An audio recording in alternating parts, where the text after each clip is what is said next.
Hey guys, Bolt here, and we're here for the DC Horror. Um, Basically, this is by Slitrix, right here. Well, hold on, let me go ahead and show you. There you guys go. Get a big old picture of that. Go check this person out. Like, even though there's like starting out and all that, this is pretty good. Like, you know, you're stealing a few things here and there to like fill in the gaps and holes that are in this, but you're just starting and you can't blame yourself for trying to make it easier to get at least your idea out. So anyways, I'm just gonna, like, unlike my normal summary videos, I'm actually gonna, like, since I have these, I want to just rip through these real quick. So April 26, 1959. So in 1939 was the death of Batman's parents. Let's see. So Arkham Asylum was placed under like a lockdown just because the Batman showed up. This is the Arkham series where Kevin Conroy voiced Batman. The games, this was a logo and they played a song, like the little announcement song. Basically saying, hey, there's someone around, make sure you get a hold of a guard. And Batman went to go hunt down these patients, which is basically just Killer Croc, Man-Bat, Poison Ivy, and then Patient Zero, which ended up being the Joker. I'm trying to think. We seen Killer Croc, I think the last time he had like a big appearance was in the Suicide Squad movie, if I recall correctly. That's the last thing we've seen him in. The Man-Bat we just saw in the Gotham Knights. Poison Ivy basically isn't every single thing anymore. Including the Harley Quinn series. And then the Joker's literally just the arch nemesis of Batman, so you see him everywhere. And John Doe, I think, is a very main-based name. Basically, John Doe is basically you cannot identify a man. So basically, if he has no identification, there's no fingerprints or anything, no blood or anything that says, hey, this is who he is, they end up just listing him as John Doe. But I think the last time they put him as John Doe was the Telltales series. And then they used that as his actual name. And basically, Batman went and actually killed those villains, and he took away things that made them special. And he basically made his bat theme known by putting their bodies in a certain position to make it a bat. He has batarangs. I think he did the Dawn of Justice label where he branded his villains with the bat symbol. He did that here, and then he left the Joker alone, though. He left the Joker alone to be scarred, but after this, it made the Joker, descend into madness and get obsessed with the idea of the bat. This is basically one of the few things people have known him at this point, because he's new. They've never had the Batman before. This is his first appearance. And this is actually on the 20th anniversary of his parents' death. And after the Joker starts to recover, he basically made this drawing of Batman. Let's see here. The next video Yeah.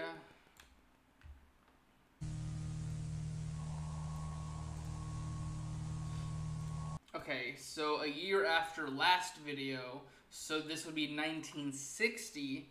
Um, Basically, people are still scared of the Batman.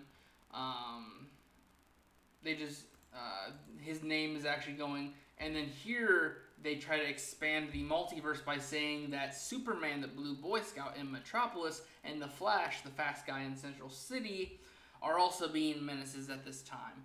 So if you guys don't notice, there's a big problem here. Basically, all of our the world's finest, like Batman, is normally has a no kill rule, but he kills in this universe. He's also like breaking like several laws to get to these people.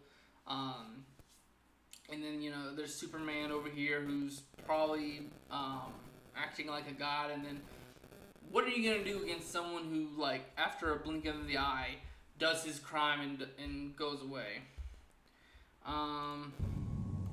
I wanna. Let's see here. Yet again on the anniversary of the 21st. They started seeing him. Basically, there's more sightings spiking up the year after the incident and 21 years after the parents' murders. They basically go over Bruce Wayne.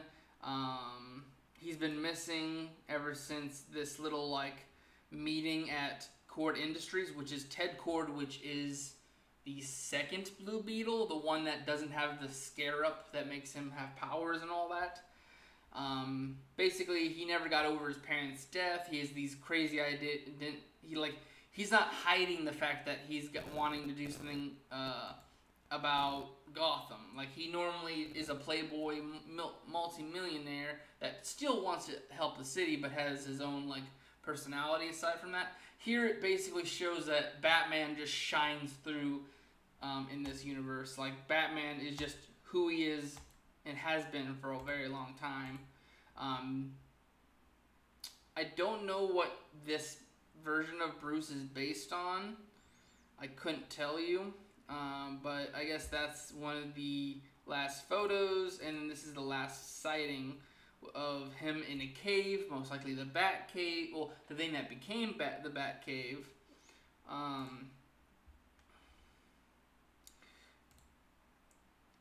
And then basically people are saying, the controversy of the idea of Bruce Wayne being dead or him hiding away.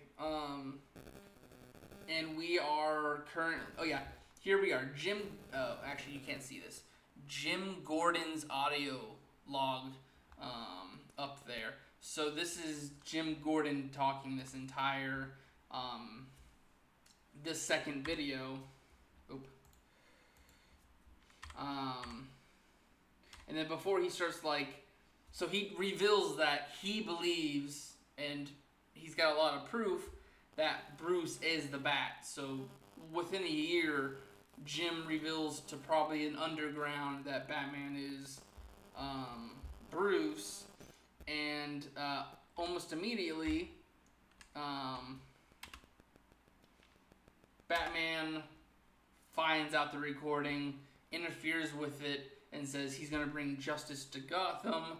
I believe this is more based on either Arkham or the recent the Batman movie. And then right here, okay, that's the Joker rendition. This mouth is apparently this version of Batman. Like, you can kind of see his comic book accurate eyes up here, but this looks like the Man-Bat's face. It looks like he's either mutated or he adapted to whatever he was dealing with. Sharp teeth, nostrils basically together. So he's done something to himself to basically become an actual bat here. And that's kind of about it. After him cutting off Jim, then we go over to the missing persons video. Hold up. Blah, blah, blah, blah. basically, people start missing. The Gotham GCPD is trying to do something. Little world building. They got established in 1820. So if this is still 1960, it's about 140 years. Basically, they're saying, hey, make sure you keep an eye on your people to avoid, losing them. Lock all windows and doors. Instead of getting them out, having the person leave, it's someone getting in.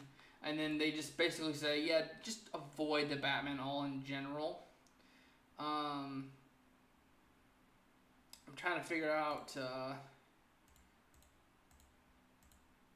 see here. I think it's just like he says that he'll harm you. The Bat will harm you if you come in contact with him. And that's basically it. It's just like, hey, the Batman is most likely kidnapping people at this point. And then, what is this one? Well, hold on.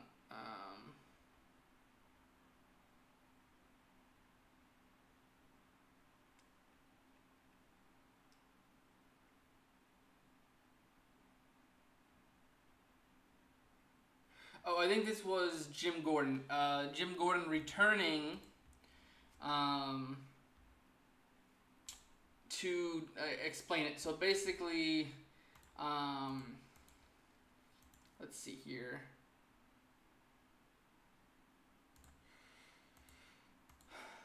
He basically confirms that the Batman is Wayne. Like I said before, Bruce is no longer the person. It is just the Bat. He's using some kind of drug. We actually learned that more. Is that a face? That might be the Batman's face. We learn more about this later on. What drug he is using.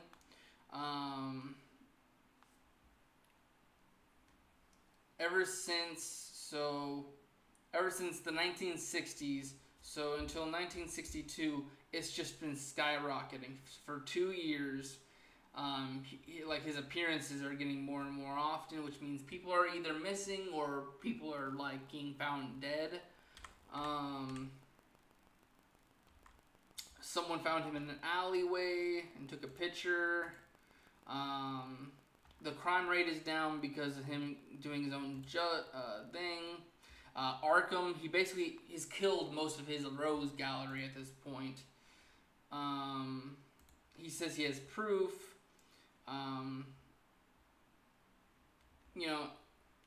The proof one is that Bruce and Bat, you can't see them in the same area. Bruce is just, not being seen.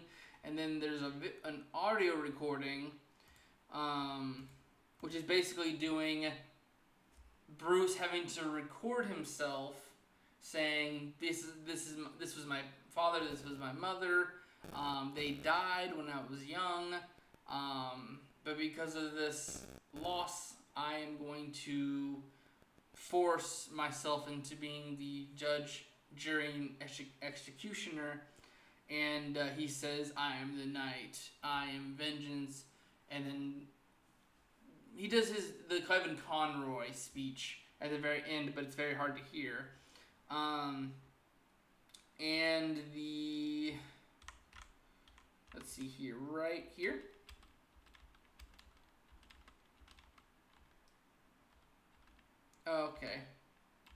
Okay, here we go. Okay, there we go.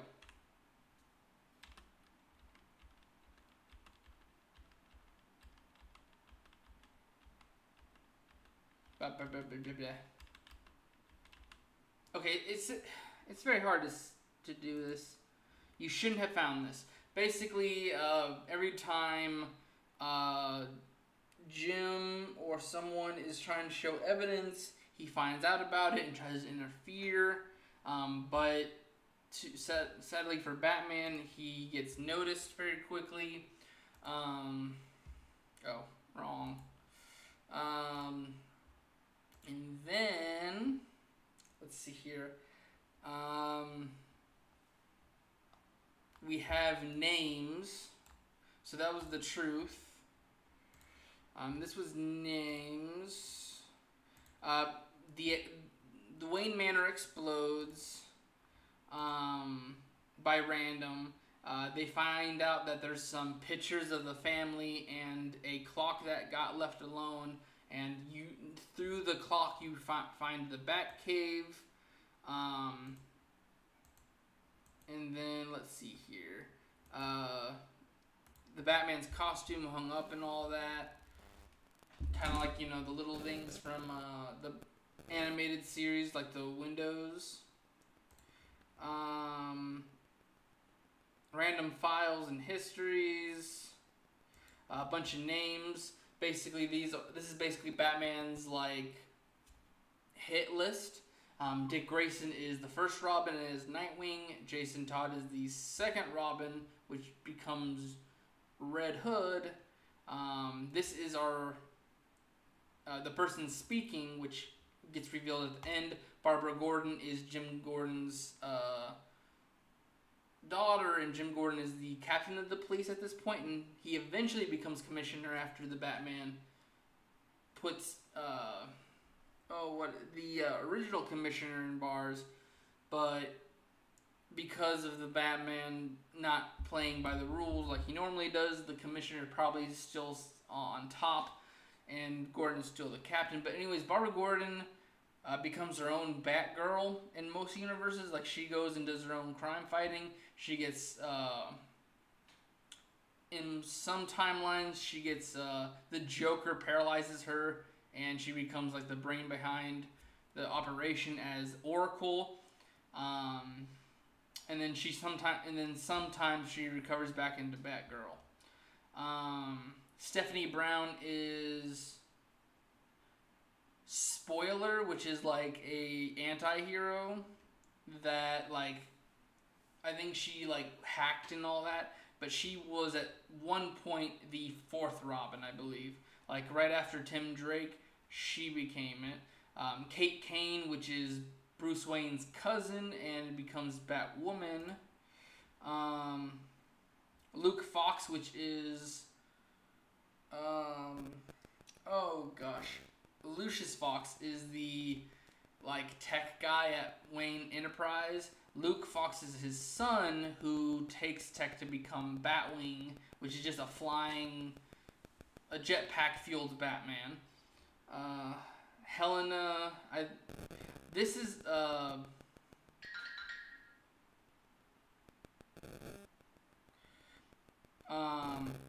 Huntress.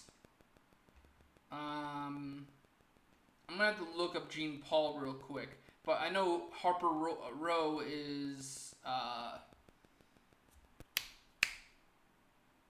wait, no. I'm gonna have to look that up. I think it's Harper Roy. Roy Harper is the other one. Duke Thompson, that's the Signal, the, like, daytime Bat family member who has an actual superpower. And then, of course, Selena Kyle is Catwoman. Let me look up the other two real quick, just so I know what these other two, because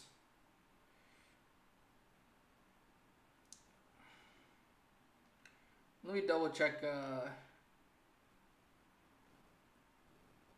Yeah, Huntress is Helena.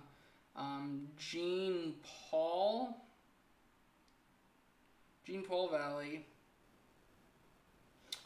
This is, I wasn't trying to look him up. Azrael. Basically one of the few people that Batman wants to replace him if he ever gets out of commission. He takes over after the very first time Bane breaks his back, but he actually kills the villains. And then Harper Row. Okay. I guess this is, I never heard about this one, but it's another Bat family character. So this was known as Bluebird, apparently. I've never heard of them. Anyways, basically these are people that have been going missing, and our protagonist here meets the people that have gone missing in the cave, but they're not friendlies. The Batman finds out that he's there and starts talking to him, and this looks like Arkham City Batman, or Arkham. Oh god, the long ears is what makes me think of like the original, like beginning of it. Let's see here. Oh, the chief. Okay, the chief. So, So in this one, Gordon is the police chief.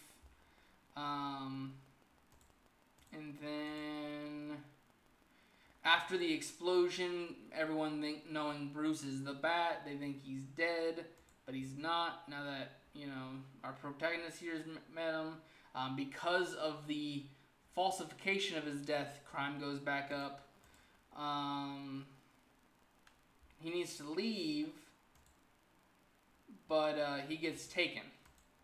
And we learn that this is Tim Drake, who goes missing in, June 4th of 62. And this is the redacted name on the list, and he said he was on the list too. He is the third Robin that eventually, because of him getting replaced as Robin, he becomes Red Robin. Well, I don't think he gets replaced. I think he tries to have his own life outside of the heroes. But anyways,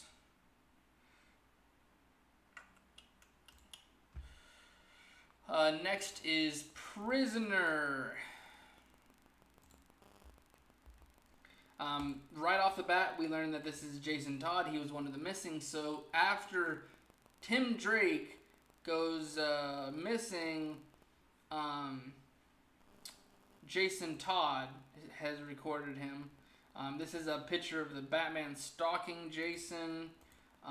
We learn basically that Jason's dad was a crook that abandoned him and his mom. His mom overdosed on drugs. Because he was trying to make it by, he tried to steal pieces and parts of cars, sell them to make it by, and eventually he runs into his normal storyline of literally trying to take the wheels off the Batmobile, in which, because of this more brutal Batman, he literally just knocks Jason out and kidnaps him. It's like, oh, you were on my list. It's a good thing that you're here, because that makes it less easier on me. What would be cool if you did like a Slender Man thing and hid Batman in one of these, just oh yeah, so this is a picture you've taken, but Batman is all the way in this corner watching you the entire time. He knew you were there. I mean, it's very possible. One of these videos, you'll do the classic Slender Man thing where you'll just circle it in red if there was an actual thing. But yeah, he gets knocked out, brought to a cell. He made friends with Dick Grayson, but he is the first one to be turned, apparently. And based on names, we learn that basically Batman is inducting people. He kidnaps them, turns them, and makes them his ally by force. And here we learn the drug that he's on, based on one of Jim's findings. He's on Venom, which is the substance that Bane is on to make him strong. But it's kind of it's like steroids on crack. But if you overuse Venom, you can slowly lose your mind, and just make you into this brainless jock. And that's what usually happens to Bane over a period of time using it. then basically one by one people start being taken.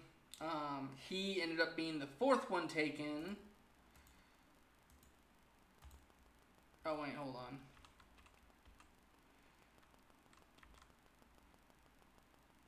Through the procedure, even though I was the fourth person he took.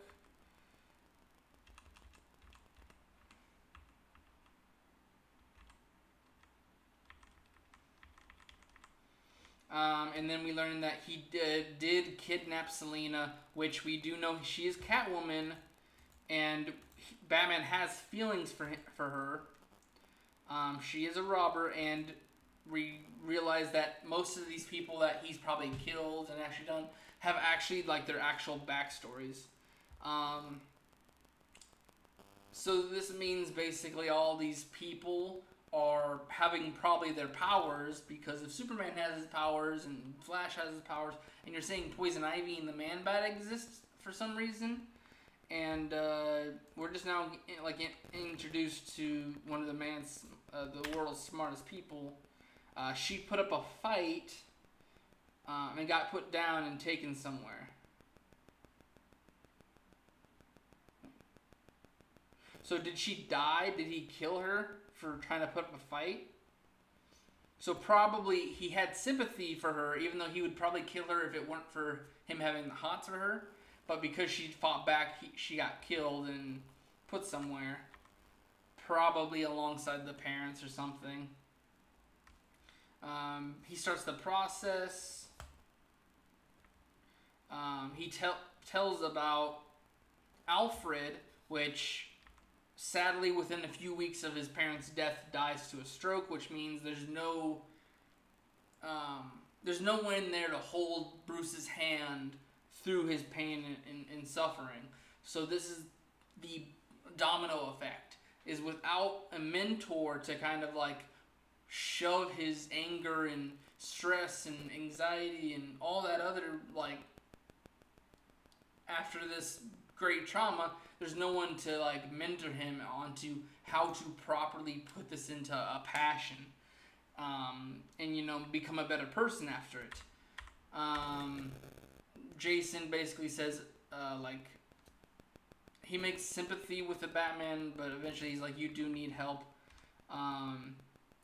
He gets out, but Batman has fear toxin on hand, which, if you guys remember what fear toxin is, it is Scarecrow's gas that basically, if you inhale it, it becomes hallucinogenic, and you start, like, visioning everything in a more horrific sight, which basically he tries to run away, he gets followed, he gets roped up, and there's like a batarang there that he cuts himself loose with.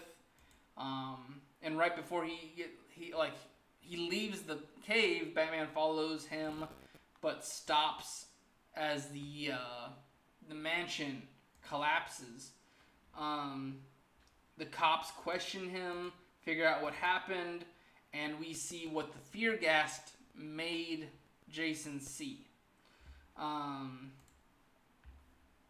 So who knows if the Batman that we've seen in the earlier parts is actually how he's actually envisioned. Let's see here. Basically Coca-Cola commercial that eventually gets hacked by the set the Talon for the Bat's head. So the Court of Owls is a more recent thing. Basically, it's the rich of Gotham.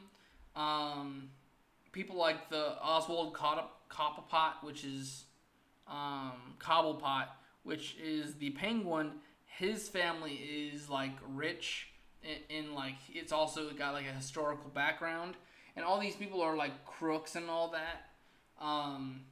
But they have their own justice system, and they also try to keep their 1% like hands on the situation.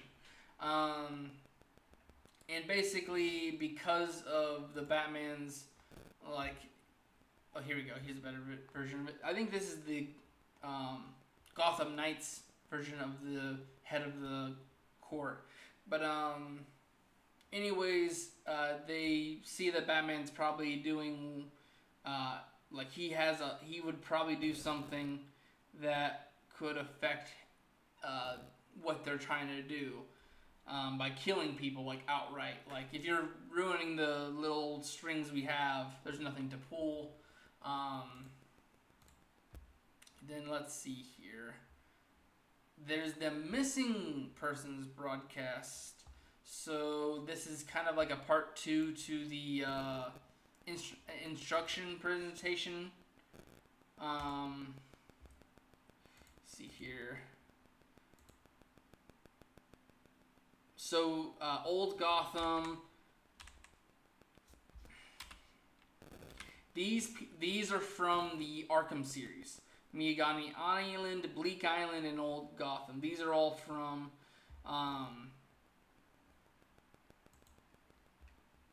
the Arkham series. Basically, kind of announcing stuff from the instruction. They Dick Grayson at 17. He goes missing in October, right before Halloween. Stephanie, spoiler, she goes missing November 7th, so after Dick. Jason goes missing at, 3 days later? 3 days later, he gets turned, it looks like. It looks like he gets kidnapped again, because there's a bat symbol over his face. We show coffins. They see... they are family now. Basically, you're too late. I've turned them into my allies.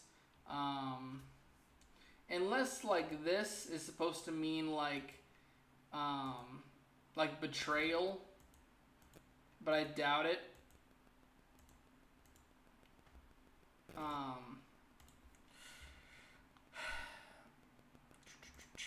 Let's see here. The last thing of the Batman storyline that we have right now is basically with crime ramping up. Jim is basically Jim Gordon, who is yet again the narrator here, and he's basically saying crime is going up ever since the Batman has been pronounced dead. Let's see here.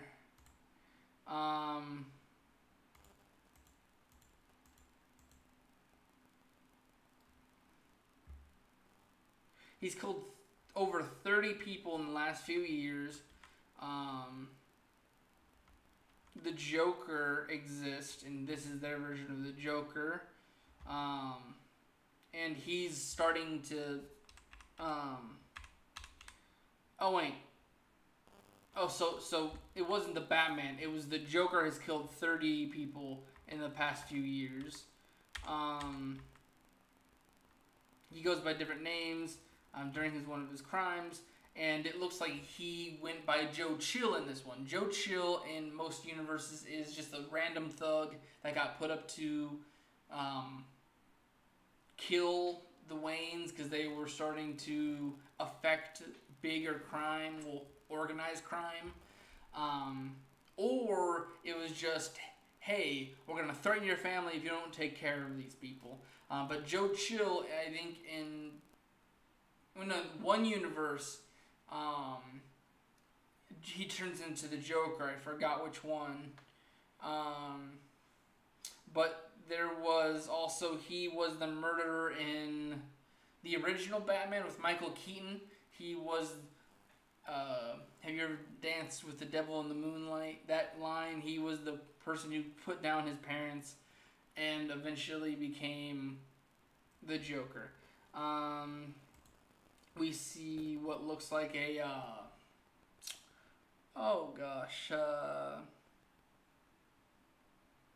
what's his name? From The Dark Knight, that version of the Joker. I can't think right now. He puts smiles on the corpses, so basically, he probably took, concepts from the Batman. he's leaving drawings showing his like needs with the Batman. We see a Nightmare one, but this right here makes me think either he is human still, or this is the mouth from his first appearance with like the bat looking appearance. It seems Joker killed the Bat's parents. It seems to be stalking and tormenting him.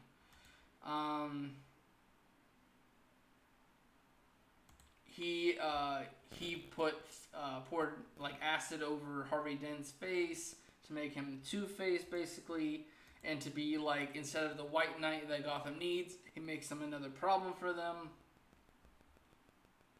And because of how crazy things are, and the death of his daughter, because this is Jim, Barbara has been kidnapped and pronounced dead because of the blowing up of the mansion.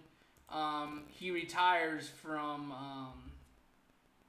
the GCPD, and here he also calls out the hack for the Court of Owls. He calls it fake and an urban legend.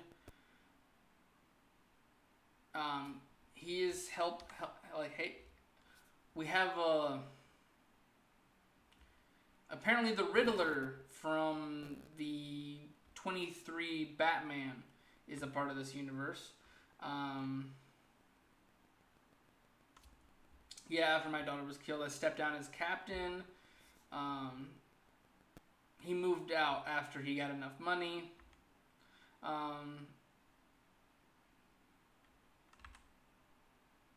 After everything, only God can save you. He says the Batman is not dead. He's just watching you right now. He gets a knock on the door, and the Joker comes to visit Jim, most likely either killing him or trying to do what he did in The Killing Joke, where he paralyzed Barbara. So basically, in 1959, which is 20 years after the death of the parents, so let's just make a timeline. In 1939, Martha and Thomas are killed within a few weeks. Alfred dies of a stroke.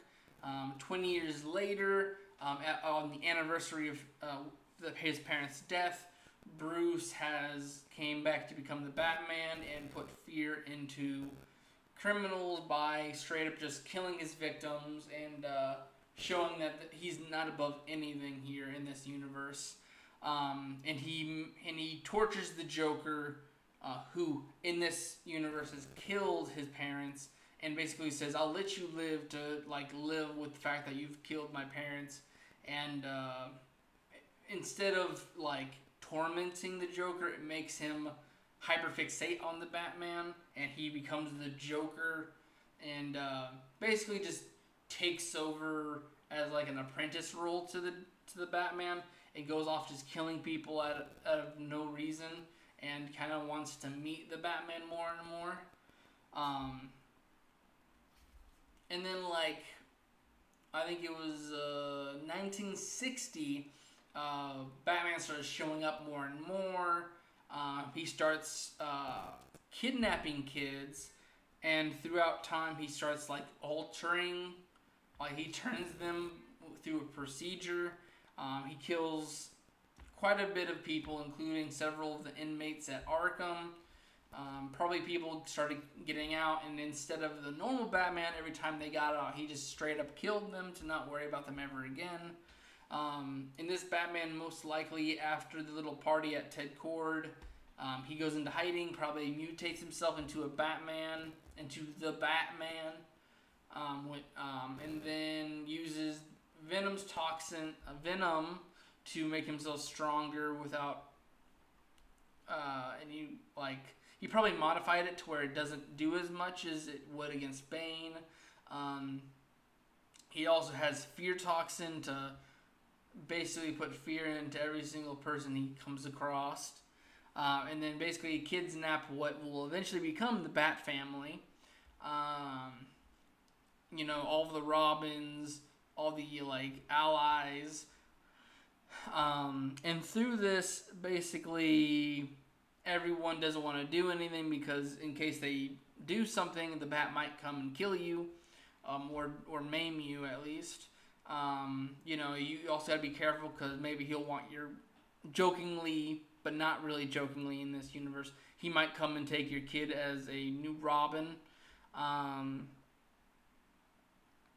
then basically at this, as at 62, 62 is when he like basically kidnapped everyone, but then like as soon as he turns everyone, except for Jason, he the Court of Owls blow up the manor thinking they would get rid of him, but it didn't do anything. All it did was just give him a new like excuse to be in the shadows. He was in the light. He was getting targeted because Jim Gordon came out and said, I literally have the proof and the recordings and everything to prove that the Batman is Bruce Wayne, which means he's most likely hiding in the manor. And basically, to kind of like build his allies, he's probably slowly taking an army. So that's probably what we're dealing with right now. And then with the Joker going around, there's probably like massive chaos in Gotham at the moment, and it looks like he may or may not have killed Jim by the end of that the current story. There's of course the Flash. There's an Aquaman teaser, and then there's also Superman. I personally don't care for the Aquaman or Flash.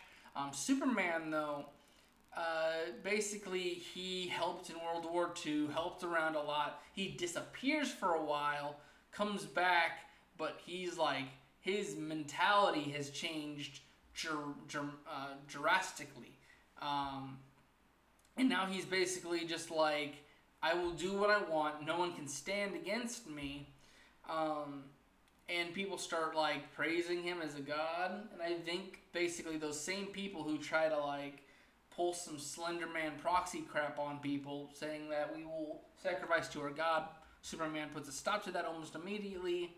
And Lex Luthor starts trying to like investigate the Superman and try to figure out what he could do, but almost like immediately Superman catches on to him and just laser brains his brain. Like he like shoots his lasers through a telescope that Lex is looking at to just like melt his brain. So Superman is basically this good guy turned evil. Hey, maybe just like the Batman and Superman movie, where they're like most wanted, I think it is, and they're like fighting by each other's side. In that one, there's like a kryptonite meteorite that, since it's in the proximity of Earth, that it's messing with Lex Luthor fakes that it's messing with Superman's mentality. Maybe in this universe, that meteorite or some kind of like kryptonite is messing with his brain, which there are several different colored kryptonites that do such a thing. So it most likely he was probably exposed to this kryptonite, came back and became like basically Godfall Superman. I am sorry what I'm going to do to your planet. I'm sorry what I'm going to do to the people. But I am here as your higher up, basically. So that's it. I spent a little bit more time than I wanted to, but I wanted to try a different approach to the summary video. But anyways, go check that channel out. I kind of like spammed through a lot of the stuff, and probably missed a few small details, but I didn't want to also take up most of the video. I wanted to kind of just summarize through the videos. But anyways, I'll see you guys in the next one. Bye-bye.